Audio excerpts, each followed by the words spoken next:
The Pittsburgh psychiatric shooting, there was actually two shooters. I had green-lighted that, and my assistant manager had green-lighted it as well. We decided that the target was far enough away that they couldn't connect it to us, and that the shooter had enough grievances and had his own firearms that we should advise him that I would do the same.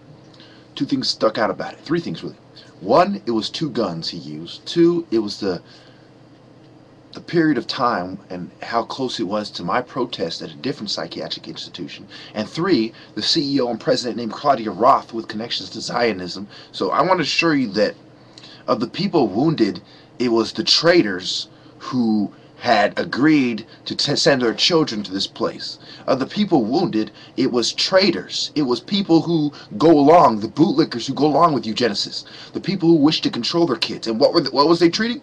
Substance abuse, Alzheimer's, schizophrenia, depression, all the things I talked about. It was a perfect target. It was at a university, think tank, mind control, like that fucking blood pressure pill that quote unquote controls racist thoughts. If you believe it's okay to control your thoughts with a pill and what kind of thoughts you have, you should be locked up, not those people that you abuse.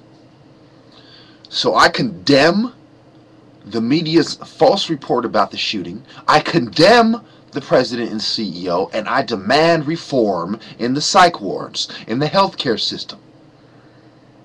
I demand due process, or there will be more shootings of this nature to come. Again, I did not give the order. I did not give the order this time. I said all psychiatric centers and the bootlickers are green-lighted. All feminists are green-lighted. And I have been informed that more attacks are going to take place on white people and feminists and certain Muslim groups because of the injustice and the unfair media coverage. So, we talk about the revolution, okay? We talk about the revolution.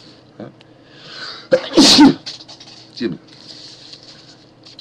What is the revolution about? Who are the heroes? What is the price of the revolution? Innocent people will die, true. Revolutionaries will die. SWAT teams will respond fairly quickly. Why did the SWAT team respond so fast? Why were they on standby? You could say, oh, it's because it's in Pittsburgh. Okay.